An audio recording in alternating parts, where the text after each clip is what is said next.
വേണ്ടി ഞാൻ തിരഞ്ഞെടുത്തിരിക്കുന്ന വേദവാക്യം യോഹന്നാന്റെ സുവിശേഷം 1-ാം അധ്യായം അതിൻ്റെ 29-ാമത് വാക്യമാണ്. ശബ്ദമുയർത്തി നിങ്ങൾക്ക് വേണ്ടി ഒന്ന് വായിക്കുന്നു. യോഹന്നാന്റെ സുവിശേഷം 1-ാം അധ്യായം 29-ാമത് വാക്യം. പിറ്റന്നാൾ യേശു തൻ്റെ അടുക്കൽ വരുന്നത് അവൻ കണ്ടിട്ട്, ഇതാ ലോകത്തിന്റെ പാപം ചുമക്കുന്ന ദൈവത്തിന്റെ കുഞ്ഞാട്. മതി. വളരെ സുപരിചിതമായ ഒരു വേദവാക്യമാണ് ഇന്ന് രാത്രിയിൽ നമ്മളിവിടെ വായിപ്പാൻ ഇടയായിട്ടുണ്ട്. പല ആവർത്തി കൺവെൻഷൻ വേദികളിൽ വളരെ ശക്തിയോടെ പ്രഘോഷിക്കുന്ന ഒരു വേദവാക്യ ശകലമാണ് ഇന്ന് രാത്രി നമ്മളിവിടെ വായിച്ചത്. വിശുദ്ധ വേദപുസ്തകം സകല മാനവജാതിയോടുമുള്ള ദൈവത്തിന്റെ അരുളപ്പാടാണ് എന്നുള്ളത് നമുക്കറിയാം. ഏകദേശം 1600 വർഷങ്ങൾ കൊണ്ടും 40-ലധികം എഴുത്തുകാർ വ്യത്യസ്തമാകുന്ന നിലകളിൽ ഇരുന്നു കൊണ്ട് എഴുതപ്പെട്ടതായിരിക്കുന്ന ഈ വേദപുസ്തകത്തിന്റെ അകത്തടങ്ങളിലെ ആഴമേറിയ സന്ദേശം എന്നുള്ളത് ദൈവം മനുഷ്യനെ സ്നേഹിക്കുന്നു എന്നുള്ളതാണ്. ഉൽപ്പത്തി പുസ്തകം മുതൽ വെളിപ്പാട് പുസ്തകം വരെ നാം പഠിക്കുമ്പോഴും ദൈവം മനുഷ്യനെ സ്നേഹിക്കുന്നതായ വിവിധ തലങ്ങൾ നമുക്ക് ഓരോ അധ്യായങ്ങളിലും ഓരോ പുസ്തകങ്ങളിലും നമുക്ക് കാണുവാൻ കഴിയുന്നുണ്ട്. ഈ വിശുദ്ധ വേദപുസ്തകം ലോകം നമ്മെ പഠിപ്പിക്കുന്നത്, ലോകത്തിൽ നമ്മൾ ജീവിക്കുവാൻ വേണ്ടി പഠിപ്പിക്കുമ്പോൾ വിശുദ്ധ വേദപുസ്തകം എങ്ങനെയാണ് ഒരു മനുഷ്യൻ ഈ ലോകത്തിൽ ജീവിക്കേണ്ടത് എന്നുള്ളത് പഠിപ്പിക്കുന്ന ഒരു പുസ്തകമാണ് വിശുദ്ധ വേദപുസ്തകം. എങ്ങനെയും ജീവിക്കാമെന്ന് നമ്മൾ പറയുമ്പോൾ തന്നെ യഥാർത്ഥത്തിൽ ഒരു നല്ല ജീവിതം എങ്ങനെ കാഴ്ചവെക്കാം, ഒരു നല്ല മനുഷ്യനായിട്ട് എങ്ങനെ മാറാൻ പറ്റും, ഒരു നല്ല വ്യക്തിത്വത്തിന് എങ്ങനെ ഉടമസ്ഥനായി തീരാൻ പറ്റും എന്ന് പഠിപ്പിക്കുന്ന ഏക പുസ്തകമുണ്ടെങ്കിൽ അത് ഞാൻ പ്രസംഗിക്കുന്ന സത്യ വേദപുസ്തകമാണ്.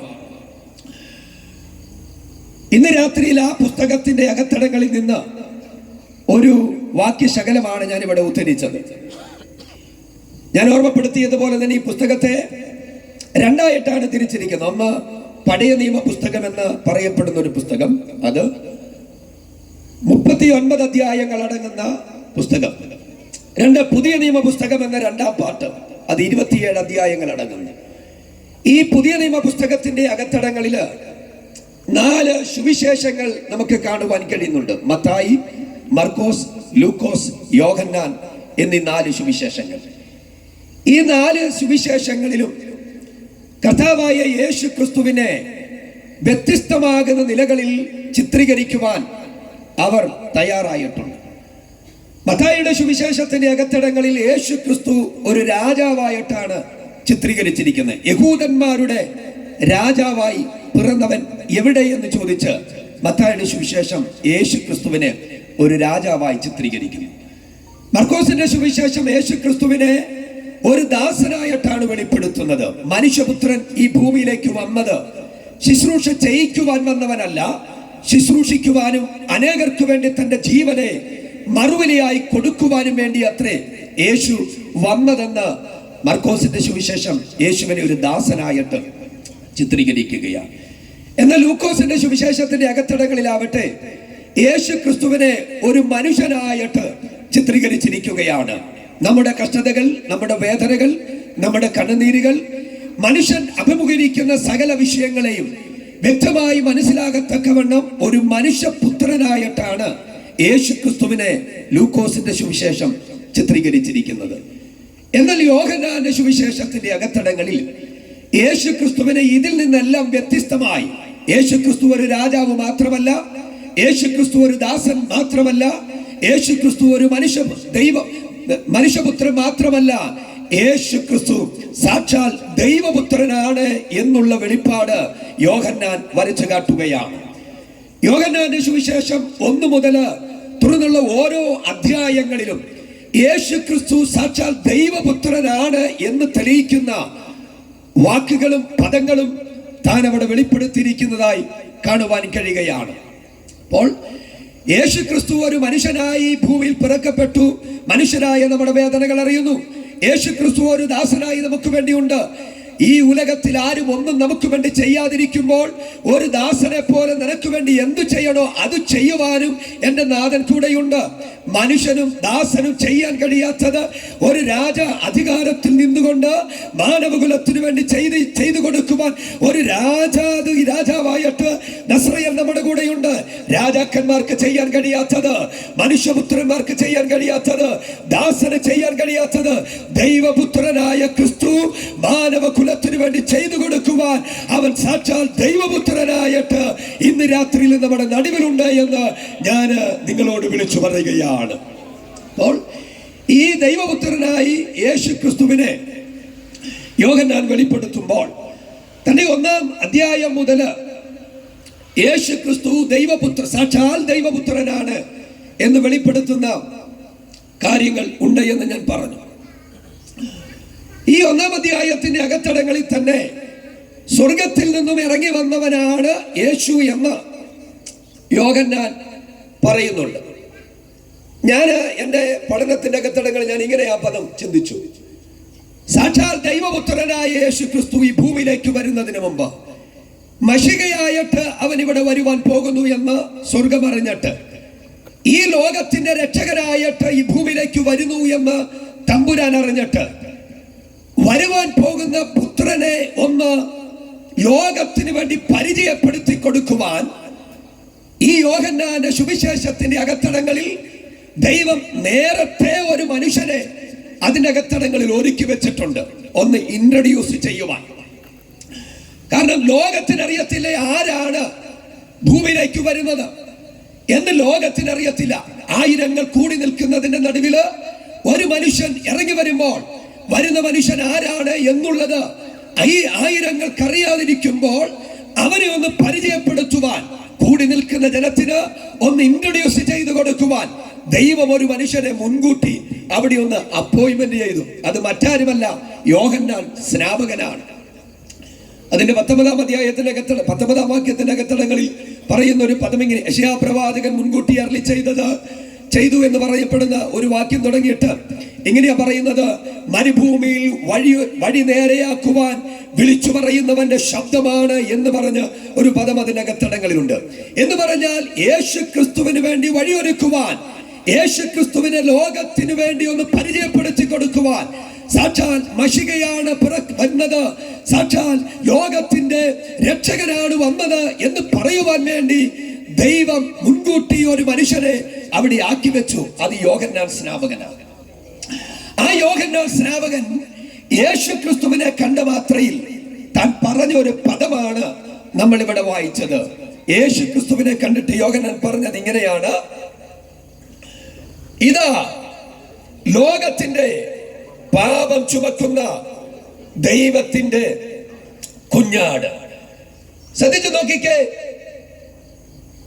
ഒരു മനുഷ്യനായി ആയിരങ്ങളുടെ നടുവിൽ ഒരു മനുഷ്യപുത്രൻ ഇറങ്ങി വന്നപ്പോൾ യോഹന്നാന്റെ കൈക്കീഴിൽ പലർ സ്നാനമേറ്റുകൊണ്ടിരിക്കുമ്പോൾ അവർക്കാർക്കും ഇറങ്ങി വന്ന ഈ നസ്രയനാകുന്ന ലോകത്തിന്റെ കുഞ്ഞാടിനെ അറിയുവാൻ കഴിഞ്ഞില്ല.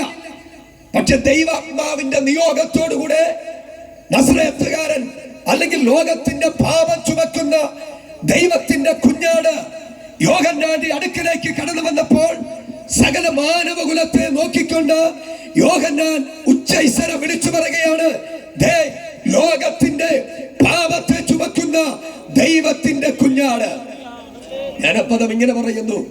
ഒരു വേള അവിടെയുള്ള യഹൂദന്മാർക്കൊന്നും ആ ഒരു വാക്ക് അത്ര കണ്ട് ഗ്രഹിക്കുവാൻ അവർക്ക് കഴിഞ്ഞില്ല. കാരണം മറ്റൊന്നുമല്ല, അങ്ങാടിയിൽ പോയി ആടുകളെ വിലയ്ക്ക് വാങ്ങിയിട്ട് പ്രാകാരത്തിന്റെ അകത്തടങ്ങളിൽ കൊണ്ടുവന്ന് പുരോഹിതന്റെ കരത്തിൽ കൊടുത്ത് ആടിനെ യാഗം കഴിച്ച് അവിടെ പാപം പരിഹരിച്ച് വീട്ടിലേക്ക് പോകുന്ന ഈ യഹൂദന്മാർക്ക് ദൈവപുത്രനായ ഒരു കുഞ്ഞാട് ഇറങ്ങി വന്നിരിക്കുന്നു എന്ന് പറഞ്ഞപ്പോൾ അവർക്ക് അത്ര കണ്ട കാര്യം ഗ്രഹിക്കുവാൻ കഴിഞ്ഞില്ല. നോക്കിക്കേ, അവർ ചിന്തിച്ചു കാണാം, മാനവകുലത്തിന്റെ പാപം ചുമക്കുവാൻ ഒരു കുഞ്ഞാട് ഇറങ്ങി വന്നിരിക്കുന്നു എന്നുള്ളത് അവർക്ക് അത്ര ഗ്രഹിക്കുവാൻ, അത്ര കണ്ട് ഉൾക്കൊള്ളുവാൻ കഴിയാതെ പോയി. പക്ഷെ ദൈവാത്മാവിന്റെ നിയോഗമുള്ള ആത്മീക കാഴ്ചപ്പാടുള്ള ദൈവത്തിന്റെ ശബ്ദമായ ദൈവം അപ്പോയിന്റ്മെന്റ് ചെയ്ത യോഹന്നാൻ ഒരു കാര്യം മനസ്സിലായി. ഇവൻ സാധാരണക്കാരനായ ഒരുവനല്ല എന്റെ മുമ്പിൽ നിൽക്കുന്നത്. ഇവൻ സാക്ഷാൽ ദൈവപുത്രനാണ്. സകല മാനവജാതിയുടെ പാപത്തിന്റെ പരിഹാരത്തിന് വേണ്ടി ഇറങ്ങി വരുന്ന ഒരു കുഞ്ഞാടാണ് ഇവൻ എന്നുള്ളത് യോഹന്നാന് മാത്രമേ മനസ്സിലായുള്ളൂ. ഇന്ന് രാത്രിയിലും നമ്മളിവിടെ കർത്താവിനെ ഉയർത്തുമ്പോൾ പലർക്കും ഈ യേശുവിനെ അത്ര കണ്ട് മനസ്സിലായിട്ടില്ല. ഇന്ന് രാത്രി ഇങ്ങനെ അങ്ങ് പറയാൻ നമുക്ക് അറിയാം, ദൈവപുത്രനെ അതിന്റെ നിലവാരത്തിൽ തിരിച്ചറിയുവാൻ കഴിയാതെ ഈ ലോകത്തിന്റെ ദൈവം മനുഷ്യന്റെ ഹൃദയകണ്ണികളെ കുരുടാക്കുമ്പോൾ ആത്മീക കാഴ്ചപ്പാട് പ്രാപിച്ച ദൈവമക്കൾ ആത്മനിയോഗത്തോടെ വിളിച്ചു പറയൂ, എന്റെ പാപത്തിന് വേണ്ടി, എന്റെ രോഗത്തിന് വേണ്ടി, എന്റെ ശാപത്തിന് വേണ്ടി എനിക്ക് വേണ്ടി ഇറങ്ങി വന്ന ഒരു കുഞ്ഞാട് അറുക്കപ്പെട്ടിട്ടുണ്ട്. അവന്റെ രക്തത്തിന്റെ വിലയാണ് ഞാൻ എന്നുള്ളത് ആത്മനിയോഗം അകത്തടങ്ങളിൽ പ്രാപിച്ച ദൈവമക്കൾ ആത്മാവിൽ പറയൂ, അവൻ എനിക്ക് വേണ്ടി അറുക്കപ്പെടുക ഈ ലോകത്തിലേക്ക് ഇറങ്ങി വന്ന ഒരു കുഞ്ഞാടാണ്.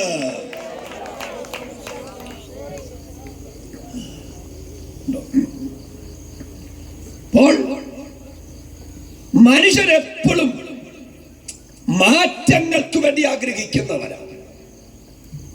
മാറ്റങ്ങൾ സാമ്പത്തികമായും ശാരീരികമായും ആത്മീകമായും ഭൗതികമായും ശാസ്ത്രീയമായും ഒക്കെയുള്ള മാറ്റങ്ങൾക്ക് വേണ്ടി മനുഷ്യൻ ആഗ്രഹിക്കുകയാണ്. അവന്റെ മരണം വരെയും അവൻ മാറ്റത്തിന് വേണ്ടി ആഗ്രഹിക്കും. ചോദിച്ച എന്തിനായി മാറ്റങ്ങൾക്ക് വേണ്ടി ആഗ്രഹിക്കുന്നത്? പറയും, പുരോഗമനത്തിന് വേണ്ടിയാണ് മാറ്റങ്ങൾക്ക് വേണ്ടി ആഗ്രഹിക്കുന്നത്. പുരോഗതിയിലേക്ക് വരാൻ പുരോഗമനത്തിന് വേണ്ടി എന്ന് പറയുമ്പോൾ ആ വാക്കിൽ തന്നെ ഒരു ധ്വനിയില്ലേ? എവിടെയോ ഒരു അധോഗതി വീണു. എന്താ യഥാർത്ഥത്തിൽ മനുഷ്യന്റെ അധോഗതി എന്ന് പറയപ്പെടുന്നത്? ദൈവപുത്രനെ അറിയാതെ പോയതല്ലേ മനുഷ്യന്റെ ഏറ്റവും വലിയ അധോഗതി. ഇന്നും നമ്മുടെ നടുവിൽ നിൽക്കുന്ന ലോകത്തിന്റെ പാപത്തെ ചുമക്കുന്ന ദൈവപുത്രനായ കുഞ്ഞാടിനെ അറിയാൻ കഴിയാതെ കിടക്കുന്ന സകല മാനവകുലവും ഒരധോഗതിയിലാണ്. പക്ഷെ ഇതിനെ അറിഞ്ഞ നമ്മളെല്ലാം മാറ്റങ്ങൾ അനുഭവിക്കുന്ന, പുരോഗമനത്തിലേക്ക്, ആത്മീകമാകുന്ന സ്വാതന്ത്ര്യത്തിലേക്ക് കുതിച്ചുയരുന്ന ഒരു ജനതയാണെന്ന് പറയുന്നതിൽ ഞാൻ അധികം സന്തോഷിക്കുകയാണ്. മനുഷ്യന്റെ ഏറ്റവും വലിയ അധോഗതി എന്താണെന്ന് ചോദിച്ചാൽ ദൈവപുത്രനെ അറിയാതെ പോയി.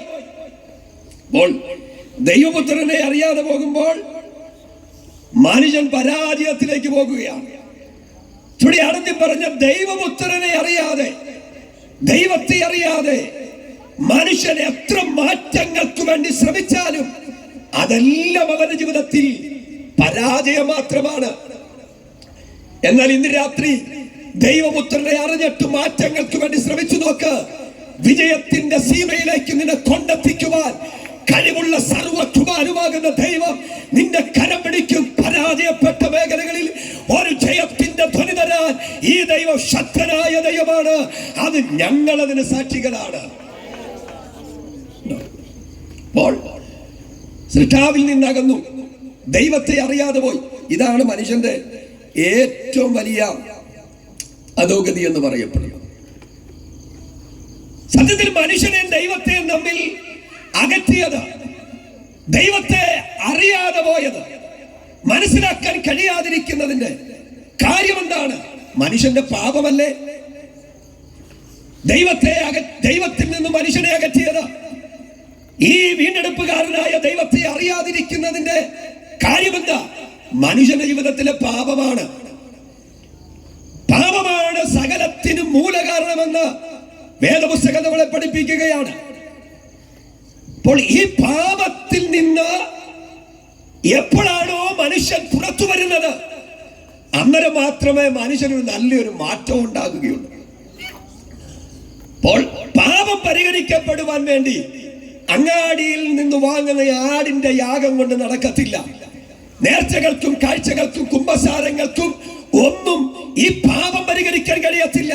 പിന്നെ എങ്ങനെയാ പാപം പരിഹരിക്കുന്നത്? പാപം പരിഹരിക്കാൻ കഴിവുള്ള ഒരു കുഞ്ഞാട് ഇന്ന് രാത്രിയിലും ഈ ആനക്കുഴി നിരപ്പിൽ വന്നിട്ടുണ്ട്. അവനെ ഞങ്ങൾ ചൂണ്ടിക്കാണിക്കുമ്പോൾ എന്റെ പാപത്തിന്റെ പരിഹാരത്തിന് വേണ്ടി അവന്റെ യാഗം എനിക്ക് വേണ്ടിയായിരുന്നുവെന്ന് നിങ്ങൾ ഇരിക്കുന്ന ഇരിപ്പിൽ ആത്മനിയോഗത്തോടെന്ന് പറഞ്ഞാൽ നിങ്ങളുടെ പാപം പരിഹരിക്കപ്പെടുകയാണ്. മറ്റൊരു യാഗത്തിന് കഴിയത്തില്ല. ഇവിടെ യോഹന്നാൻ ഈ പദം വിളിച്ചു പറയുകയാണ്, ലോകത്തിന്റെ പാപം ചുമക്കുന്ന ദൈവത്തിന്റെ കുഞ്ഞാണ്.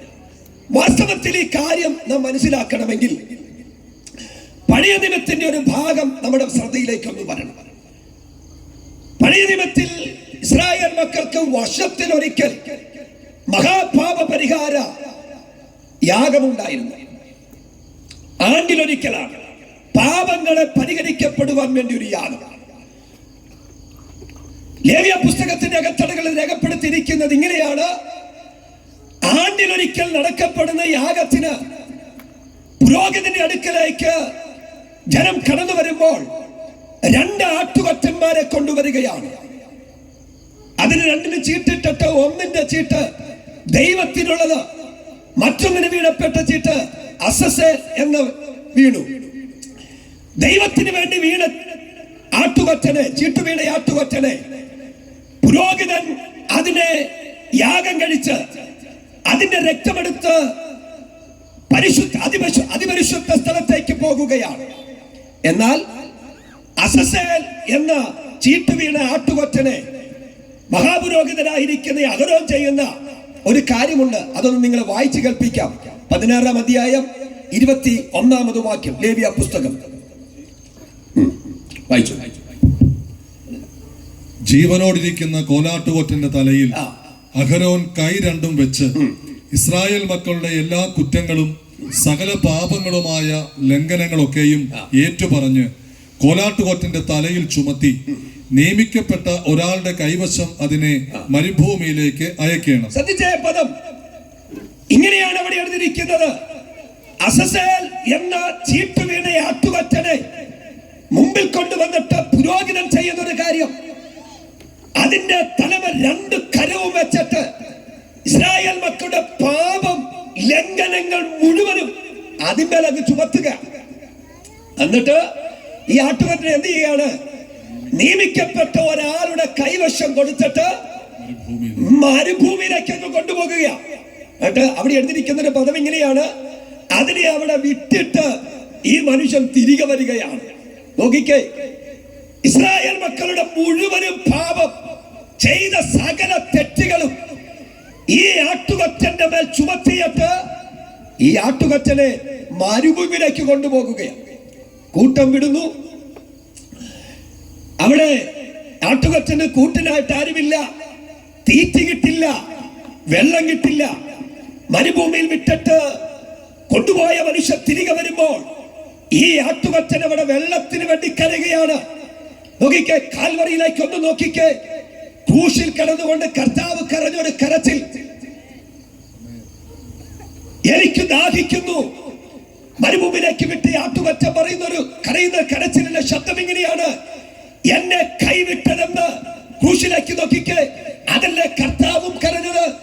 എന്നെ പിതാവേ, എന്നെ കൈവിട്ടതെന്ന്. കണ്ടോ, മുഴുവൻ മാനവവർഗത്തിന്റെയും പാപം തന്റെ ശിരസിന്മേലേറ്റപ്പോൾ ക്രൂശിൽ കിടന്നുകൊണ്ട് കർത്താവ് പറഞ്ഞു, പിതാവേ, അങ്ങും എന്നെ കൈവിടുകയാണോ? അടുത്തൊരു പദം, അവിടെ കിടന്നുകൊണ്ട് നാദം നിലവിളിച്ചു, എനിക്ക് ദാഹിക്കുന്നു. മരുഭൂമിയിലേക്ക് പറഞ്ഞു വിട്ട് ആട്ടുകൊറ്റനും ഇതേ സ്വരത്തിലാണ് കരയുന്നത്. ഇസ്രായേൽ ജനത്തിന്റെ പാപം മാത്രം പരിഹരിക്കപ്പെടുവാൻ വേണ്ടി മരുഭൂമിയിലേക്ക് ഒരാട്ടുകൊറ്റൻ പോകുമ്പോൾ മുഴുമാനവവർഗത്തിന്റെയും പാപം പരിഹരിക്കാൻ വേണ്ടി കാൽവറിയുടെ ക്രൂശിൽ ഒരു കുഞ്ഞാട് അറുക്കപ്പെടുകയാണ്. സാക്ഷാൽ ദൈവപുത്രനായ കുഞ്ഞാട്, സാക്ഷാൽ മശിഹയായ കുഞ്ഞാട്. ഇന്ന് രാത്രിയിലും ഞങ്ങൾ ഇവിടെ വിളിച്ചു പറയുകയാണ്, ആ കുഞ്ഞാട് ഒരു വർഗത്തിന്റെ പാപമല്ല, ഒരു ജനത്തിന്റെ പാപമല്ല, മുഴു ലോകത്തിന്റെയും പാപം വഹിച്ച ഒരു കുഞ്ഞാട് കൽവറിയുടെ ക്രൂശിൽ അറുക്കപ്പെടുകയാണ്.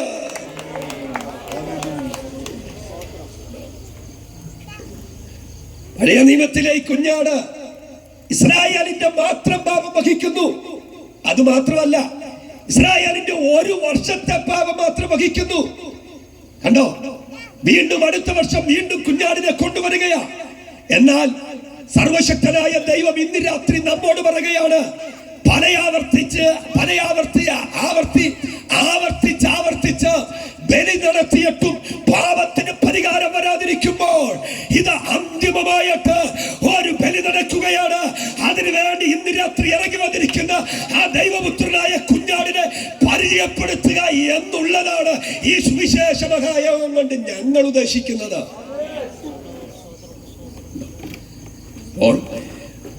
കർത്താവായ യേശുക്രിസ്തു മാനവകുലത്തിന്റെ മുഴുവനും പാപം വഹിക്കുകയാണ്.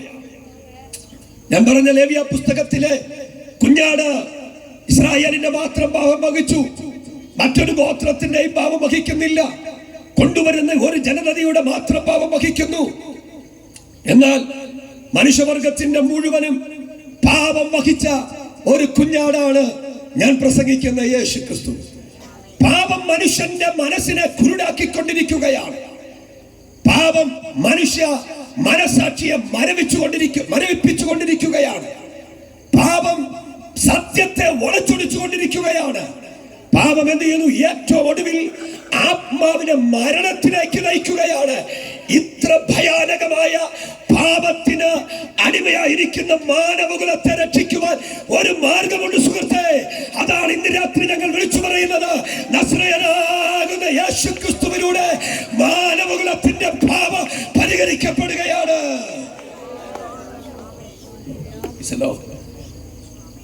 നമ്മുടെയൊക്കെ കരവലയത്തിൽ എത്തുന്ന വാർത്താ മാധ്യമങ്ങൾ, നമ്മുടെ കരത്തിലിരിക്കുന്ന മൊബൈൽ ഫോണുകൾ, വ്യത്യസ്തമാകുന്ന മാധ്യമങ്ങളിലൂടെ ദൈനംദിനം നാം കേൾക്കുന്ന വാർത്തകൾ ഞെട്ടിപ്പിക്കുന്ന വാർത്തകളാ. മനുഷ്യന്റെ പാപത്തിന്റെ ആഴമെത്ര വലുതാണ്. ഏതൊരു മനുഷ്യനും ആ വാർത്തകൾ ഓരോന്നും വായിക്കുമ്പോൾ കണ്ണ് നനയാതെ മനുഷ്യ മനസാക്ഷിയുള്ള ഒരു മനുഷ്യൻ പോലും ആ പേപ്പർ മാറ്റിവെക്കില്ല, ആ മൊബൈലിൽ നിന്ന് കണ്ണു പറിക്കത്തില്ല. അതുപോലെ ക്രൂരമായ കൃത്യങ്ങളാണ് ഓരോ ദിവസവും നമ്മുടെ കാതുകളിൽ കേൾക്കുന്നത്. ജാതിയുടെ, വർണ്ണത്തിന്റെ പേരിൽ മനുഷ്യൻ തമ്മിൽ തല്ലി തലകേറുന്ന ഒരു കാലത്ത് നമ്മൾ പാർക്കുന്നത്. ഇന്ന് രാത്രി അല്ല, ഈ ഒരു മാസം മുഴുവൻ പറഞ്ഞാലും കൊച്ചു കേരളത്തിന്റെ അകത്തടങ്ങളിൽ നടന്ന മാനവകുലത്തിന്റെ പാപത്തിന്റെ ലിസ്റ്റ് നിരത്തിയ തീരാത്ത വണ്ണം അധികം പാപം മനുഷ്യൻ ഇത് ചെയ്തു കൂട്ടിയിരിക്കുകയാണ്. ഈ ആലപ്പുഴയ്ക്ക് അടുത്ത് തുറവൂർ എന്ന് പറയപ്പെടുന്ന സ്ഥലത്ത് ഒരു മകൻ അമ്മയെ അടിച്ചു കൊന്ന് അടുക്കളയിൽ കുഴി ഉണ്ടാക്കി ആ കുഴിയിൽ അമ്മയെ മൂടി. 10 മാസം ചുമ്മിയത്, കൈ വളരുന്നോ കാല് വളരുന്നോ എന്ന് നോക്കിയത്,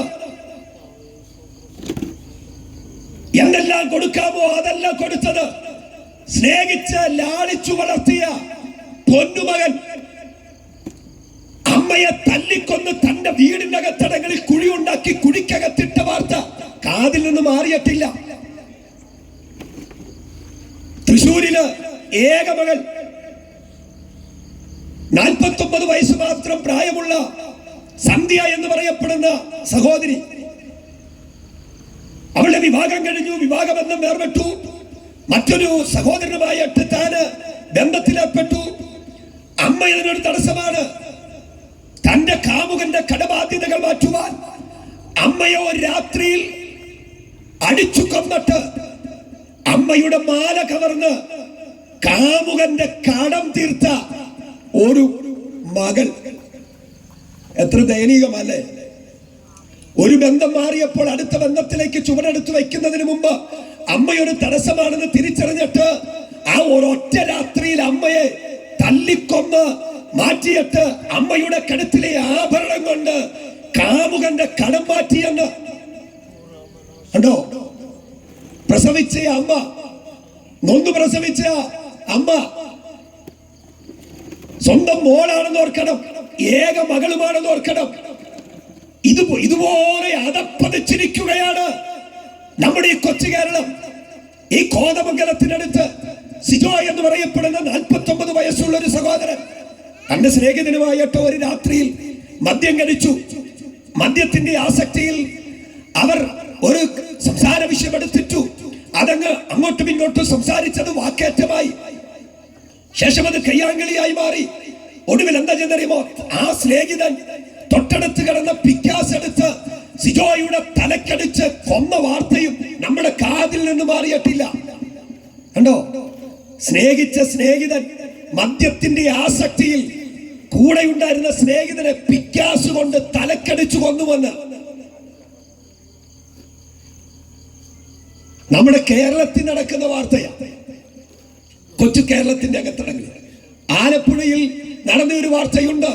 ഒരു ഭർത്താവ് ഭാര്യ ഗ്യാസ് കുറ്റി കടിച്ചു കൊന്നു. കണ്ടോ? ഒരുമിച്ച് ജീവിക്കാൻ ഉഭയസമ്മതം ചെയ്ത് ഇറങ്ങി പുറപ്പെട്ട് കൂടാരത്തിന്റെ ഉള്ളറയിൽ ഒരുമിച്ച് ജീവിച്ച മക്കളായി എന്തോ നിസാര വാക്കേറ്റത്തിന്റെ മുമ്പില് കരികേറിയ ആ മനുഷ്യൻ ഗ്യാസ് കുറ്റിയെടുത്ത് ഭാര്യനെ തല്ലിക്കൊന്നു, അടിച്ചു കൊന്നു. കണ്ടോ? ഒത്തിരി അകലെയൊന്നും അല്ലെന്ന് നമ്മുടെ ഈ തൊട്ടടുത്ത് നടന്ന വാർത്തയാ പറഞ്ഞത്. അച്ഛനെ കൊല്ലുവാൻ കൊട്ടേഷൻ കൊടുക്കുന്ന പെൺമക്കൾ. വായിച്ചില്ലേ വാർത്ത? ഉണ്ടോ?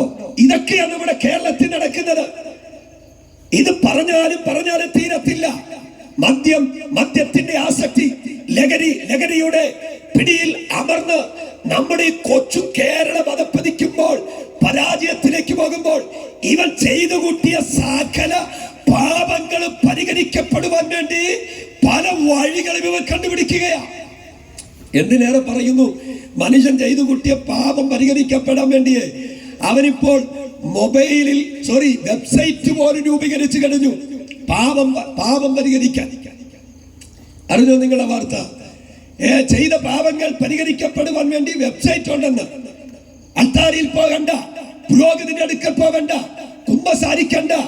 ആ വെബ്സൈറ്റ് ഓണാക്കിയിട്ട് തന്റെ കൈവിരൽ കൊണ്ട് ഒരു ബട്ടൺ അമർത്തിയിട്ട് ചെയ്ത പാപങ്ങൾ വീടിന്റെ അകത്തിരുന്ന് പറഞ്ഞ പാപക്ഷമയ്ക്ക് വേണ്ടി യാചിക്കുന്ന മനുഷ്യൻ എത്ര വളർന്നാലും ഇന്ന് രാത്രി ഞങ്ങൾ വിളിച്ചു പറയുന്നു, ഈ പാപത്തിന്റെ അകത്തടങ്ങളിൽ നിന്ന് രക്ഷിക്കുവാൻ ഉണ്ടാക്കിയ വെബ്സൈറ്റിനോ കഴിക്കുന്ന യാഗത്തിനോ നേർച്ചകൾക്കോ കാഴ്ചകൾക്കോ വഴിപാടിനോ കുമ്പസാരത്തിനോ ഒന്നിന് കഴിയത്തില്ല സ്നേഹിത. മനുഷ്യന്റെ പാപം പരിഹരിക്കപ്പെടുവാൻ ഒറ്റ മാർഗമേ ഉള്ളൂ.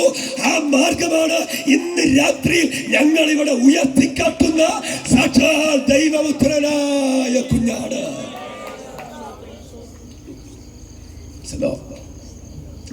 പാപം ഇങ്ങനെ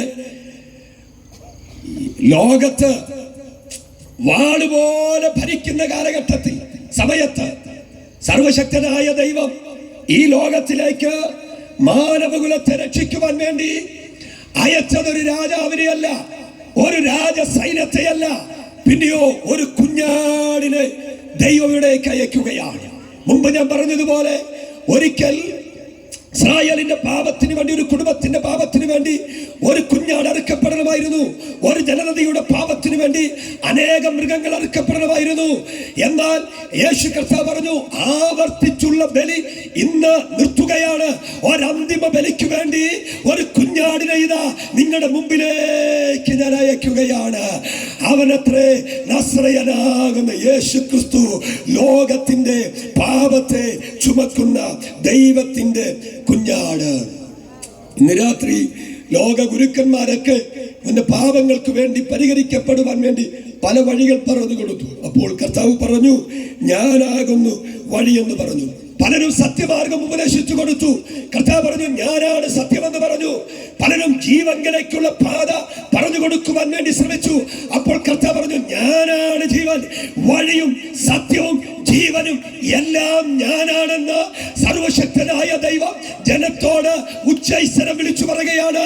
വേറെ വഴിയില്ല കേട്ടോ, വേറെ മാർഗമില്ല കേട്ടോ. രക്ഷ പ്രാപിക്കുവാൻ, രക്ഷപ്പെടുവാൻ ഏക മാർഗം അത് കർത്താവായ യേശു ക്രിസ്തു മാത്രമാണ്.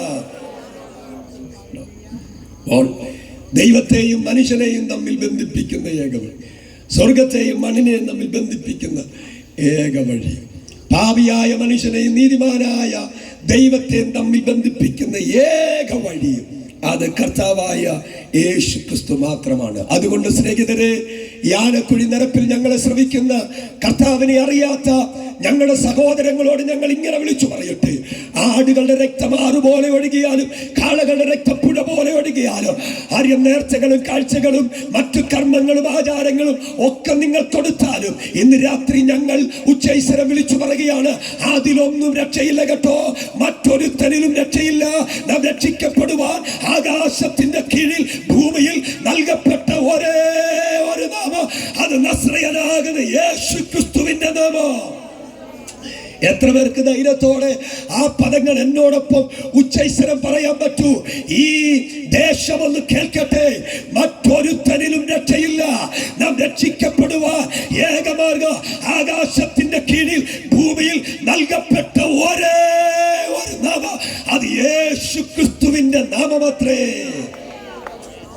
അവന്റെ രക്തത്തിലൂടെ മാത്രമേ മനുഷ്യന്റെ പാപങ്ങൾ മായ്ക്കപ്പെടുവാൻ കഴിയുള്ളൂ. മനുഷ്യന്റെ പാപം കഴിയുന്നത് വാക്കുകൾ കൊണ്ടല്ല, മനുഷ്യന്റെ പാപങ്ങൾ കഴിയുന്നത് മതങ്ങൾ കൊണ്ടല്ല, മനുഷ്യന്റെ പാപം കഴുകി മാറ്റുന്നത് ആചാരങ്ങളും അനുഷ്ഠാനങ്ങൾ കൊണ്ടൊന്നുമല്ല. പിന്നെങ്ങനാ? യേശു ക്രിസ്തുവിന്റെ പുണ്യാർഹ രക്തത്താൽ മാനവകുലത്തിന്റെ പാപം കഴുകൽ പ്രാപിക്കുകയാണ്. രക്തദാനം അതൊരു നമുക്കെല്ലാവർക്കും അറിയാവുന്ന, പാപിയായ ഒരു മനുഷ്യന്റെ രക്തം മറ്റൊരുവന് ജീവൻ കൊടുക്കുന്നു. അപകടത്തിൽ പെട്ട് ഹോസ്പിറ്റലിലേക്ക് ചെല്ലുമ്പോൾ ഡോക്ടർ പറയും ബ്ലഡ് ആവശ്യമുണ്ട്. നമ്മൾ ഏതെങ്കിലും ഒരു മനുഷ്യനെ അവിടെ കൊണ്ടുവരും. അദ്ദേഹത്തിന്റെ ബ്ലഡ് ആ മനുഷ്യന് പറ്റുമോ എന്ന് നോക്കും. പറ്റുമെങ്കിൽ അദ്ദേഹത്തിന് കൊടുക്കും. മരണത്തോട് മല്ലടിക്കുന്ന മനുഷ്യന് എന്റെ ശരീരത്തിൽ ഓടിയ ബ്ലഡ് ഞാൻ അദ്ദേഹത്തിന്റെ ശരീരത്തിലേക്ക് വൈദ്യശാസ്ത്ര മുഖാന്തരം കൊടുക്കുമ്പോൾ അവന് ജീവൻ കിട്ടുകയാണ്. പാപിയായ ഒരു മനുഷ്യന്റെ രക്തം മറ്റൊരു പാപിക്ക് ജീവൻ കൊടുക്കുന്നുവെങ്കിൽ ഇന്ന് രാത്രി ഞാൻ ആത്മാവിലൊന്ന് പറയട്ടെ: നീതിമാനായ, നിഷ്കളങ്കനായ, നിർദോഷിയായ കുഞ്ഞാടിന്റെ രക്തം മാനവ കുലത്തിനു മുഴുവനോ ഒരു നിത്യജീവൻ പ്രദാനം ചെയ്ത ഒരു രക്തമുണ്ടെങ്കിൽ അത് കാൽവരി ക്രൂശിലൊഴുകിയ യേശു ക്രിസ്തുവിന്റെ രക്തമാണ്. കണ്ടോ? പടയാളികളുടെ അടികൾ കൊണ്ടും മുഷ്ടി ചുരുട്ടിയുള്ള ഇടികൾ കൊണ്ടും ചാട്ടവാറുകൾ കൊണ്ടുള്ള അടികൾ കൊണ്ടും മുള്ളുകൾ കൊണ്ട് മെനയപ്പെട്ട മുൾക്കുരീടത്തിന്റെ അകത്തടങ്ങളിലൂടെ കുന്തമുനകൾ കൊണ്ട് തന്റെ മാർവ് കുത്തി തുളയ്ക്കുമ്പോഴും ഒരു രക്തം പോലും തന്റെ ജീവന് വേണ്ടി ബാക്കി വെക്കാതെ അത് മുഴുവനും മാനവജാതിയുടെ ജീവന് വേണ്ടി ഊറ്റിക്കൊടുത്തൊരു കുഞ്ഞാടുണ്ട്. അവനെയാ ഞങ്ങൾ നിങ്ങൾക്ക് വേണ്ടി പരിചയപ്പെടുത്തുന്നത്. ഇന്ന് രാത്രി അവൻ യാഗമാകുമ്പോൾ നമുക്കൊരു നിത്യജീവൻ കിട്ടുകയാണ്. യോഹന്നാൻ വിളിച്ചു പറഞ്ഞു: ദേ ലോകത്തിന്റെ പാപം ചുമക്കുന്ന ദൈവത്തിന്റെ കുഞ്ഞാട്. കർത്താവായ യേശു ക്രിസ്തു മാനവജാതിക്ക് വേണ്ടി ലോകത്തിന്റെ പാപത്തെ ചുമക്കുകയാണ്. അവൻ പാപം മാത്രമല്ല ചുമിയത്, മനുഷ്യവർഗത്തിന്റെ പാപത്തിന്റെ ശിക്ഷയാകുന്ന ക്രൂശും കൂടെ കർത്താവ് ചുമ്മി. ആ വാക്യം കൂടെ ഞാൻ നിങ്ങളുടെ മുമ്പിൽ ഒന്ന് വായിച്ച് കേൾപ്പിക്കാം. യോഹന്നാന്റെ സുവിശേഷം തന്നെ 19-ാം അധ്യായം 17-ാം വാക്യം ഒന്ന് വായിച്ചാട്ടെ. വേഗം 19:17. അവർ യേശുവിനെ കൈയേറ്റു. അവൻ താൻ തന്നെ ക്രൂശിനെ ചുമന്നുകൊണ്ട് എബ്രായ ഭാഷയിൽ ഗോൽഗോഥ എന്നു പേരുള്ള തലയോടിടം എന്ന സ്ഥലത്തേക്ക് പോയി. മതി. അവിടെ എഴുതിയിരിക്കുന്ന ഒരു പദം നിങ്ങൾ ശ്രദ്ധിച്ചോ? യേശു ക്രിസ്തു താൻ തന്നെ തന്റെ ക്രൂശ് ചുമന്നുകൊണ്ട് ഗോൽഗോഥയിലേക്ക് പോയി. അവിടെ വായിക്കപ്പെട്ട പദത്തിന്റെ അകത്തറങ്ങളിൽ പീലാത്തോസിന്റെ കൽത്തളം മുതൽ ഗബദ വരെയുള്ള സ്ഥലത്തിന്റെ ദൂരം ഏകദേശം 1 മൈൽ എന്നാണ് ഞാൻ വായിച്ചപ്പോൾ മനസ്സിലാക്കിയത്. ഈ 1 മൈൽ ദൂരം നസറേയനാകുന്ന യേശുവിന് ആ പച്ച പൈ മരക്കുരിശു ചുമ്മാ തനതാകുന്ന ത്രാണി അവനില്ലായിരുന്നു. കാരണം പെസഹയുടെ നാളിൽ അല്പം അപ്പം ഭക്ഷിച്ചതാ. അതിനുശേഷം ആഹാരമൊന്നും കഴിച്ചിട്ടില്ല. തന്റെ കൂട്ടത്തിലുണ്ടായിരുന്ന ഒരു മനുഷ്യൻ തന്നെ ഒറ്റിക്കൊടുക്കുമ്പോൾ ഉണ്ടാകുന്ന മാനസിക വ്യത ചെറുതൊന്നുമല്ല. അകത്തടങ്ങളിൽ സ്നേഹിച്ചു നിന്നവർ അകത്തടങ്ങളിൽ നിന്ന് നമ്മെ വിരൽ ചൂണ്ടി ഒറ്റിക്കൊടുക്കുമ്പോഴുള്ള മനസ്സിന്റെ വേദനകൾ ചിലരെങ്കിലും ഇതിന്റെ അകത്തടങ്ങളിൽ മാനുഷിക നിലകളിൽ നമ്മൾ അനുഭവിച്ചിട്ടുണ്ടാവാം. എന്നാൽ അതിലും അധികമാണ് യേശു ക്രിസ്തു അനുഭവിക്കപ്പെട്ട മാനസിക വേദന. തന്റെ കൂടെ ഉണ്ടായിരുന്ന ശിഷ്യന്മാർ പലരും കുറച്ചു മണിക്കൂറുകൾക്കകം തന്നെ അത്ഭുതങ്ങൾ കണ്ടവർ, അടയാളങ്ങൾ കണ്ടവർ, ദൈവിക പ്രവർത്തികൾ അനുഭവിച്ചവരൊക്കെ യേശുവിനെ തള്ളിപ്പറഞ്ഞു മാറിപ്പോയി. അപ്പോൾ ഉണ്ടാകുന്ന ഗുരുനാഥന്റെ വേദന ചെറുതാണോ? തീർന്നില്ല. ഇവരെ പിടിച്ച് പീലാത്തോസിന്റെ കൽത്തളക്കൽത്ത് വെച്ച് പടയാളികൾ ഒന്നുകൂടെ 40 അടികൾ അടിക്കുമ്പോ ശരീരത്തിലേറ്റ മുറിപ്പാടുകൾ തന്റെ ശരീരം ഉടവുചാലുകൾ പോലെ കീറി അതിനകത്ത് നിന്ന് രക്തം ധാരതയായി ഒഴുകുമ്പോൾ അതിന്റെ വേദനയും ചെറുതല്ല. അതിന്റെ ശേഷമാണ് തന്നെ ക്രൂശിക്കുവാനുള്ള ക്രൂശുമരം യേശുക്രിസ്തുവിന്റെ തോളിലേക്ക് കൊടുത്തിട്ട് ആൾക്കൂട്ടങ്ങൾ നിൽക്കുന്ന ആൾക്കൂട്ടത്തിന്റെ ഇടയിലൂടെ നസ്രയത്തുകാരനെ കൊണ്ടുപോകുകയാണ്. ഗമന മുതൽ ഗോൽഗോത്ത വരെയുള്ള യാത്ര. ആ യാത്രയുടെ അകത്ത് ഈ ഭാരം വഹിക്കാൻ കഴിയാതെ എന്റെ നാഥൻ ചിലയിടങ്ങളിലൊക്കെ വീണു. ഭാരം ശരീരത്തിലേറിയപ്പോ താങ്ങാൻ കഴിയാതെ താൻ വീണു. ആ ഭാരമേറിയ കുരിശു ചുമ്മാൻ കഴിയാതെ താൻ അവിടെ വേദനിക്കുമ്പോൾ പടയാളികളുടെ ആക്രോശം മാത്രമല്ല, കോലുകൊണ്ടുള്ള അടി സഹിക്കാൻ കഴിയുന്നില്ല. കണ്ടു നിൽക്കുന്ന യഹൂദന്മാർ ഒന്നടങ്കം പരിഹസിക്കുകയാണ്. യഹൂദന്മാരുടെ രാജാവ് എന്ന് പറഞ്ഞുള്ള അട്ടഹാസങ്ങൾ, പരിഹാസങ്ങൾ. ചിലരൊക്കെ അവരെ ആക്രോശിക്കുന്നു, ചിലരൊക്കെ അവരെ പരിഹസിക്കുന്നു. എണിക്കാൻ കഴിയാതെ കുരിശിന്റെ ഭാരം കൊണ്ട് താഴെ വീഴുമ്പോൾ പടയാളികൾ അടിക്കുന്നു. ഇങ്ങനെ തുടങ്ങിയുള്ള വേദനകൾ മരക്കുരിശ് താങ്ങാൻ കഴിയുന്നതിലും അപ്പുറം. ഇങ്ങനെയുള്ള സാഹചര്യത്തിൽ ആരും തന്നെ ആ മരക്കുരിശിനൊന്ന് താങ്ങു കൊടുക്കാൻ വരില്ല. കാര്യം എന്തെന്നറിയാമോ? അവരുടെയൊക്കെ ചിന്തയില് മരത്തിന്മേൽ തൂങ്ങുന്നവരെല്ലാം ശപിക്കപ്പെട്ടവനാണ്. അപ്പോൾ ഈ ക്രൂശുമരം ഒന്ന് ചുമ്മിയാൽ ഞാനും ശാപത്തിന് അധീനനായി മാറുമെന്ന് ചിന്ത മനസ്സിൽ കയറി. അതുകൊണ്ട് ഒരൊറ്റ മനുഷ്യൻ പോലും യേശുക്രിസ്തുവിന്റെ ക്രൂശ് താങ്ങുവാൻ വന്നില്ല. മരത്തിന്മേൽ തൂങ്ങുന്നവരെല്ലാം ശപിക്കപ്പെട്ടവരെന്ന് ന്യായപ്രമാണം എഴുതി വച്ചിരിക്കുന്ന ന്യായപ്രമാണത്തിന്റെ ശാപത്തെ മാറ്റാൻ വേണ്ടിയ നസ്രയത്തുകാരൻ ആ ക്രൂശുമരം വഹിച്ചത് എന്നുള്ളത് മറക്കരുത്. അങ്ങനെ ഇരിക്കുമ്പോഴാണ് കുറേനക്കാരനായിരിക്കുന്ന ശീമോന്റെ ഒരു വരവ്. നിർബന്ധത്താൽ അവരെ ക്രൂശിന്റെ അഗ്രമൊന്ന് ചുമ്മുകയാണ്. ക്രൂശ് ചുമ്മുകയാണ്. പടയാളികൾ ആക്രോശിച്ചു, എടുത്ത് പറ്റൂ. പടയാളികളുടെ ആക്രോശ നിമിത്തം, നിർബന്ധ നിമിത്തം മനസ്സില്ലാ മനസ്സോടുകൂടെ കുറേനക്കാരനായിരിക്കുന്ന ശീമോൻ, വയലിൽ അധ്വാനിച്ചിട്ട് കയറി വരുന്ന മനുഷ്യൻ, കുറേനക്കാരനായിരിക്കുന്ന ശീമോൻ എന്ത് ചെയ്തു? കർത്താവായ യേശുക്രിസ്തുവിന്റെ ക്രൂശ് ചുംബി. ആഗ്രഹം ഉണ്ടാഞ്ഞിട്ടൊന്നുമല്ല, ചിലരുടെയൊക്കെ നിർബന്ധത്തിന് വഴങ്ങിയ ആ ക്രൂശ് തന്റെ തോളിലെടുത്തത്. ഞാൻ വായിച്ചൊരു പുസ്തകത്തിന്റെ അകത്ത് എഴുതിയിരിക്കുന്നത് ഇങ്ങനെയാണ്: കുറേനക്കാരനായിരിക്കുന്ന ശീമോൻ കർത്താവായ യേശുക്രിസ്തുവിന്റെ ക്രൂശ് മുഴുവനും തന്റെ തോളിലേക്ക് വഹിക്കുകയല്ലായിരുന്നു. അതിന്റെ മുഴുവൻ ഭാരവും യേശു കർത്താവിന്റെ തോളിലാണ്. എന്നിട്ട് ഈ ശീമോൻ ആ ക്രൂശിന്റെ അഗ്രം ഒന്ന് താങ്ങിക്കൊടുത്തു. അതിന്റെ അകത്ത് ആ മനുഷ്യൻ എഴുതിയിരിക്കുന്ന ഒരു പദം എന്നെ വല്ലാണ്ട് ചിന്തിപ്പിച്ചു. കർത്താവായിരിക്കുന്ന യേശുക്രിസ്തു ശീമോന്റെ മുഖത്തേക്ക് ഒന്ന് നോക്കും. നോക്കിയിട്ട് ശിവനോട് ചോദിക്കും, ശിവനെ, നിനക്ക് വേദനിക്കുന്നുണ്ടോ? വേദന തോന്നുന്നു എന്ന് തോന്നുമ്പോൾ തന്റെ തോൾ കൊണ്ട് വീണ്ടും ആ ക്രൂശിന്റെ ഭാരം തന്നിലേക്ക് വരുത്തുകയാണ്. എന്നാൽ അധികം ഭാരം ശീമോന്റെ തോളിൽ കൊടുക്കാതെ, ശമിക്കപ്പെട്ട ക്രൂശാണെങ്കിലും ശീമോൻ അതിന്റെ അഗ്രം ചുമ്മിയപ്പോൾ നസ്രയന്റെ കണ്ണുകളിൽ നിന്നൊരു അനുഗ്രഹത്തിന്റെ വചസ്സുകൾ അവന്റെ കയ്യിൽ കൊടുത്തു. എന്തെന്നറിയുമോ? ശിമോനെ, ഇന്ന് നിന്റെ മനസ്സ് പറയുന്നു, ഞാൻ ശപിക്കപ്പെട്ടു പോയി, എന്റെ കുടുംബം ശാപത്തിന് അധീനമായി. ലോകം മുഴുവനും വിളിച്ചു പറഞ്ഞു, ശിമോൻ ശപിക്കപ്പെട്ടവരെന്ന് പറയുമ്പോൾ സ്വർഗം പറഞ്ഞു, കേട്ടോ, നീ ശപിക്കപ്പെട്ടവരല്ല. ഇതിന്റെ അനുഗ്രഹം എന്താണെന്നുള്ളത് ചില നാളുകൾ കഴിയുമ്പോൾ കഴിയുമ്പോൾ നീ അറിയാൻ പോകുകയാണ്, ഈ ക്രൂശിന്റെ അഗ്രം ചുമ്മിയവരാരും ശപിക്കപ്പെട്ടിട്ടില്ല, അവരൊക്കെ അനുഗ്രഹകരായി മാറിയിട്ടേയുള്ളൂ. നിർബന്ധത്താൽ വഴങ്ങിയാണെങ്കിലും യേശു ക്രിസ്തുവിന്റെ ക്രൂശിന്റെ അഗ്രം ചുമ്മാൻ ഒരു ഭാഗ്യം കിട്ടിയിട്ടുണ്ടോ? ഇന്ന് രാത്രി ഞാൻ നിങ്ങളോട് വിളിച്ചു പറയുന്നു, നിങ്ങൾ അനുഗ്രഹീതരാണ്.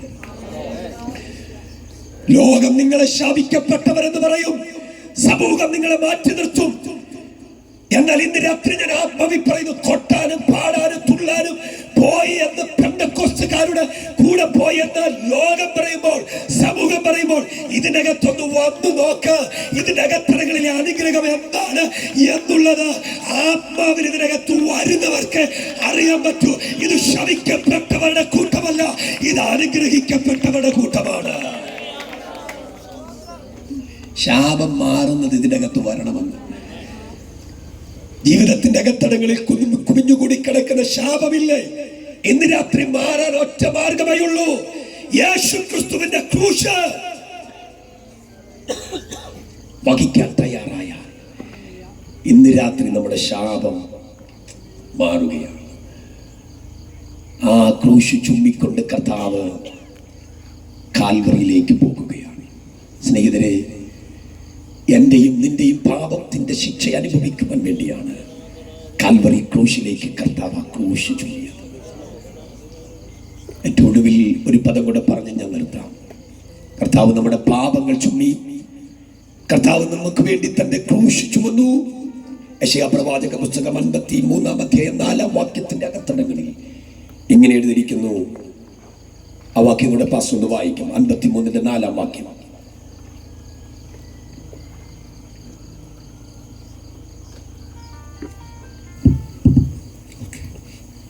സാക്ഷാൽ നമ്മുടെ രോഗങ്ങളെ അവൻ വഹിച്ചു, നമ്മുടെ വേദനകളെ അവൻ ചുമന്നു. നാമോ ദൈവം അവനെ ശിക്ഷിച്ചും അടിച്ചും ദണ്ഡിപ്പിച്ചും ഇരിക്കുന്നു എന്ന് വിചാരിച്ചു. മതി. ശ്രദ്ധിച്ചോ പദം? യേശു കർത്താവ് നമ്മുടെ പാപം ചുമ്മി. യേശു കർത്താവ് നമുക്ക് വേണ്ടി തന്റെ ക്രൂശ് ചുമന്നു. യേശു കർത്താവ് നമുക്ക് വേണ്ടി നമ്മുടെ വേദനകളെ ചുമന്നു. മനുഷ്യന് മറ്റുള്ളവരുടെ പങ്കിടാൻ കഴിയാത്ത വേദനകളുണ്ട്. ഇന്ന് രാത്രി സകല വ്യാധികളും സകല വേദനകളും നസ്രയൻ നമുക്ക് വേണ്ടി ചുമക്കുകയാണ്.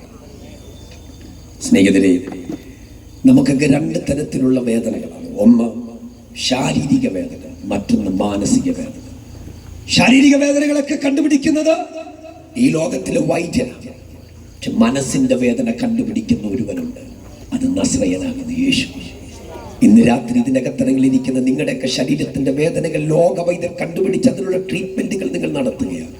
അപ്പനോടും അമ്മയോടും സഹോദരനോടും സഹോദരിയോടും കൂടപ്പുറപ്പിനോടും ഭർത്താവിനോടും ഭാര്യയോടും പറയാത്ത ഹൃദയത്തിന്റെ തിങ്ങുന്ന വേദനകളില്ലേ, ഇന്ന് രാത്രി ആ വേദനകൾ ചുമ്മി നിനക്കൊരാശ്വാസം നൽകുന്ന ഒരു ആശ്വാസദായകനാണ്. ഇന്ന് രാത്രി നിന്റെ ഭാരം മുഴുവനും ആ ക്രിസ്തുവിലേക്ക് ഇട്ടുകൊടുക്കുക. അവനത് ചുമ്മാൻ തയ്യാറാണ്. സ്നേഹിതരെ, നമ്മുടെയൊക്കെ ജീവിതത്തിന്റെ അകത്തടങ്ങളിൽ നമ്മൾ ഈ പല വേദനകളും പലരോടും പറയില്ല. പക്ഷെ ഇന്ന് രാത്രി കർത്താവ് പറയുന്നു, നിന്റെ വേദനകളെ, നിന്റെ വ്യാധികളെ, നിന്റെ രോഗങ്ങളെ ചുമന്നൊഴിക്കുവാൻ ഞാനിതാ കാൽവറിയുടെ ക്രൂശിലേക്ക് പോകുകയാണ്. നോക്കിക്കേ, യേശു ക്രിസ്തുവിന്റെ ശുശ്രൂഷകളിൽ, പരസ്യ ശുശ്രൂഷയുടെ വേളകളിൽ എത്ര ദൈർഘ്യമേറിയ രോഗങ്ങളായാലും കർത്താവ് സൗഖ്യമാക്കും. ലിസ്റ്റുകളുണ്ട്. 40, 38, 18, 12 വർഷങ്ങൾ ഇങ്ങനെ രോഗങ്ങളുടെ ദൈർഘ്യതയെ കുറിച്ച് കാണിക്കുകയാണ്. മരണത്തിനും അധീനമായ അനുഭവങ്ങൾ. ഇതിൽ നിന്ന് ചുമ്മാൻ സൗഖ്യം തരാൻ കഴിവുള്ള ഒരു രക്ഷകനുണ്ട് കേട്ടോ. അത് ഞങ്ങൾ പ്രസംഗിക്കുന്ന നസ്രയനാകുന്ന യേശു. ക്രൂശിലേക്കൊന്ന് നോക്കാമോ? ഒരു നിമിഷം ഞാൻ എൻ്റെ സന്ദേശത്തിന് വിരാമം ഇടുകയാണ്. ക്രൂശിലേക്കൊന്ന് നോക്കാമോ? ലോകം പറഞ്ഞത് ശാപത്തിന്റെ മരത്തിന്മേൽ തൂങ്ങുന്നവനൊക്കെ ശമിക്കപ്പെട്ടവനാണ്. പക്ഷേ ക്രൂശിലേക്കൊന്ന് നോക്കിക്കേ, ഒരു മരത്തെ അല്ല നമ്മളവിടെ കാണുന്നത്, ഒരു കൈമാറ്റത്തെ നമ്മളവിടെ കാണുകയാണ്. എന്റെ പാപം ഞാൻ അവനിലേക്ക് കൊടുക്കുന്നു, അവന്റെ നീതി എങ്കിലേക്ക് വരുന്നു. എന്റെ ശാപം ഞാൻ അവനിലേക്ക് കൊടുക്കുന്നു. അവന്റെ അനുഗ്രഹം എന്നിലേക്ക് വരികയാണ്. എന്റെ മരണത്തെ ഞാൻ അവനിലേക്ക് കൊടുക്കുന്നു. അവന്റെ ജീവൻ എന്നിലേക്ക് വരികയാണ്. അതേ സ്നേഹിത, ക്രൂശ് ഒരു കൈമാറ്റത്തിന്റെ ഇടമാണ്. ഇന്ന് രാത്രി ഈ സന്ദേശം കേൾക്കുന്ന നിങ്ങളോട് ഞാൻ ആത്മനിയോഗത്തിൽ പറയുന്നു, ഇന്ന് നിങ്ങൾ മാറുന്ന രാത്രിയാണ്. വേദനകൾ മാറുന്ന, രോഗങ്ങൾ മാറുന്ന, ശാപങ്ങൾ മാറുന്ന ഒരു സുന്ദര നിമിഷമാണ് ഈ സുവിശേഷ മഹായോഗത്തിന്റെ പ്രഥമ രാത്രി. അവൻ പാപം ചുമന്നത് നമുക്ക് ക്ഷമ ലഭിക്കുവാൻ വേണ്ടിയാണ്. അവൻ ക്രൂശ് ചുമന്നത് നമ്മുടെ ശാപത്തിൽ നിന്നും ഒരു മോചനം നൽകാൻ വേണ്ടിയാണ്. അവൻ നമ്മുടെ വേദന ചുമ്മിയത് നാം അഭിമുഖീകരിക്കുന്ന ശാരീരിക അസ്വസ്ഥതകളിൽ നിന്ന് സൗഖ്യം നൽകുവാൻ വേണ്ടിയാണ് അവൻ വേദനകളെ ചുമ്മിയത്. ഇന്ന് രാത്രി ഒരു നിമിഷം എല്ലാവർക്കും അത് വേദിയിലൊന്ന് എഴുന്നേറ്റ് നിൽക്കാം. എല്ലാം കണ്ണുമടച്ച് ആ കാൽവരി ക്രൂശിലേക്ക് ഒന്ന് നോക്കിക്കൊണ്ട് കർത്താവിന്റെ മുഖത്തേക്ക് ഒന്ന് നോക്കാം. പാപം ചുമന്ന രക്ഷിതാവിനെ നീ തള്ളരുത് കേട്ടോ. ക്രൂശ് ചുമന്ന കർത്താവിനെ നിരസിക്കരുത് കേട്ടോ. വേദന ചുമന്ന ആ സ്നേഹത്തെ നീ അവഗണിക്കരുത്. ഇന്ന് രാത്രി ഒരാവർത്തി കൂടി ഞാൻ ആ പദം പറയുന്നു. പാപം ചുമന്ന രക്ഷിതാവിനെ നീ തള്ളിക്കളയരുത്. ക്രൂശ് ചുമന്ന കർത്താവിനെ നീ നിരസിക്കരുത്. വേദന ചുമന്ന സ്നേഹത്തെ സ്നേഹിത നീ അവഗണിക്കരുത്. ഇന്ന് രാത്രി സകല മാനവകുലത്തിന്റെ പാപത്തിന്റെ പരിഹാരത്തിന് വേണ്ടി കാൽവറിയുടെ ക്രൂശിൽ ഒരുവൻ യാഗമായി തീർന്നു. ആ കുഞ്ഞാടിന്റെ മുഖത്തേക്ക് നോക്കുക. ഈ ശബ്ദം ശ്രവിക്കുന്ന ഏതെങ്കിലും പ്രിയപ്പെട്ടവർ, യേശു ക്രിസ്തുവിനെ സ്വന്തം രക്ഷിതാവും കർത്താവുമായി സ്വീകരിക്കാത്ത പ്രിയപ്പെട്ടവർ ഈ ശബ്ദ സീമയ്ക്കുള്ളിൽ ഞങ്ങളെ ശ്രമിക്കുന്നുവെങ്കിൽ ഇത് നിങ്ങൾക്ക് വേണ്ടിയുള്ള ഒരവസരമാണ്. ആ സ്നേഹത്തിന്റെ ശബ്ദം നിന്റെ കാതിൽ മുഴങ്ങുകയാ. നിന്നെ സ്നേഹിക്കുന്ന സ്നേഹനാഥൻ ഇന്ന് നിന്റെ അടുക്കലേക്ക് ഇറങ്ങി വരികയാണ്. ഇന്ന് രാത്രി അവന്റെ മുഖത്തേക്കൊന്ന് നോക്കുവാൻ ഈ പാട്ടിന്റെ വരികൾ നിങ്ങൾ ചേർന്നൊന്ന് പാട്. ആ ക്രൂശിലേക്കൊന്ന് നോക്ക്. രക്ഷിതാവിനെ കാൺക പാപി, രക്ഷിതാവിനെ കാൺക പാപി, നിന്റെ പേരല്ലയോ ക്രൂശിനെ തൂങ്ങുന്നു, നിന്റെ പേരല്ലയോ ക്രൂശിനെ തൂങ്ങുന്നു. കാൽവരി മാനവേ നോക്കു നീ, കാൽവരി മാനവേ നോക്കു നീ, കാൽകരം ചെറിയ ആനിനെ തൂങ്ങുന്നു, കാൽകരം ചെറിയ ആനിനെ തൂങ്ങുന്നു. പാപത്തിൽ ജീവിക്കുന്നവനെ, പാപത്തിൽ ജീവിക്കുന്നവനെ, നിന്റെ പേരല്ലയോ തൂങ്ങുന്നീ രക്ഷകൻ, നിന്റെ പേരല്ലയോ തൂങ്ങുന്നീ രക്ഷകൻ. തള്ളുക നിന്റെ പാപമെല്ലാം, തള്ളുക നിന്റെ പാപമെല്ലാം, കള്ളമേറുന്നിട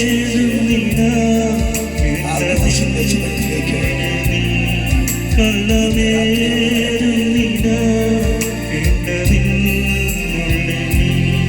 ഉള്ളം നീ മുഴുവൻ തുറന്നു, ഉള്ളം നീ മുഴുവൻ തുറന്നു.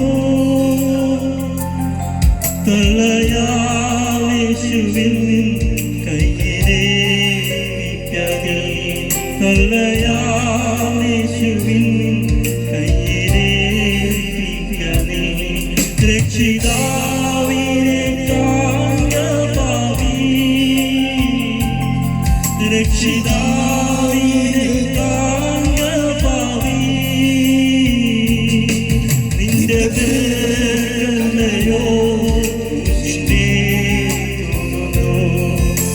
നിന്റെ പേരല്ലയോ ക്രൂശിനെ ചുമന്നു. നിന്റെ പേരല്ലയോ ക്രൂശിനെ ചുമന്നു. ഈ ലോക ചരിത്രത്തിൽ അനേകം രാജാക്കന്മാർ തങ്ങളുടെ കിരീടങ്ങൾ ചുമയിട്ടു. പക്ഷെ ഒരേ ഒരു രാജാവ് മാത്രമാണ് കാൽവറിയിൽ ക്രൂശ് ചുമന്നത്. ക്രൂശ് ചുമ്മുമ്പോൾ അവന്റെ തോൾ വേദനിച്ച് കാണാം. പക്ഷെ അവന്റെ ഹൃദയം സ്നേഹത്തോടുകൂടെ നമ്മെ ചേർത്ത് നിർത്തി നിനക്ക് വേണ്ടിയാണ്, നിന്റെ പാപത്തിന്റെ ശിക്ഷയിൽ നിന്ന് ഒരു മോചനം തരാൻ വേണ്ടിയാണ് ഞാൻ ഈ ക്രൂശ് ചുമന്നത്. ക്രൂശപമാനത്തിന്റെ അടയാളമായിട്ട് ഒരു പറ്റം ജനം കാണുമ്പോൾ അപ്പം പറഞ്ഞു, അല്ല കേട്ടോ, ഇത് മഹത്വത്തിന്റെ സിംഹാസനമാണ്, ഇത് അനുഗ്രഹത്തിന്റെ കലവറയാണ്, ഇത് സന്തോഷത്തിന്റെ ഉറവിടമാണ്, ഇത് ജയത്തിന്റെ പാതയാണ്, പരാജയം വിട്ടുമാറുന്ന ഒരു മേഖലയാണ്. മനുഷ്യന്റെ പാപത്തിന്റെയും ദൈവത്തിന്റെ നീതിയുടെയും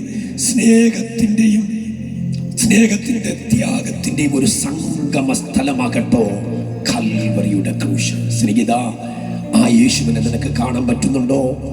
നിനക്ക് വേണ്ടി കൽവറിയുടെ ക്രൂശിൽ യാഗമായിട്ടുള്ള കുഞ്ഞാടിനെ ഇന്ന് രാത്രി ആ യേശുവിന്റെ മുഖത്തേക്ക് നോക്കി പറ, അപ്പാ, ഞാൻ സ്വർഗത്തോടും നിന്നോടും പാപം ചെയ്തു, നിന്റെ മകനെന്ന് വിളിപ്പാൻ ഞാൻ യോഗ്യനല്ല, നിന്റെ കൂലിക്കാരിൽ ഒരുവനെ പോലെ എന്നെ ആക്കണമേ എന്ന് പറഞ്ഞ് കരഞ്ഞ ആ മനുഷ്യനെ പോലെ ഇന്ന് രാത്രി നമ്മുടെ പാപങ്ങൾ അതേയും ഭാഗ്യം ഒന്ന് ഏറ്റുപറയാൻ തയ്യാറായാൽ ക്രിസ്തുവിന്റെ മകനായി, ക്രിസ്തുവിന്റെ മകളായി ദൈവം നിന്നെ മാറ്റുകയാണ്. ഒരു നിമിഷം ഞങ്ങൾ നിങ്ങൾക്ക് വേണ്ടി ഒന്ന് പ്രാർത്ഥിക്കട്ടെ.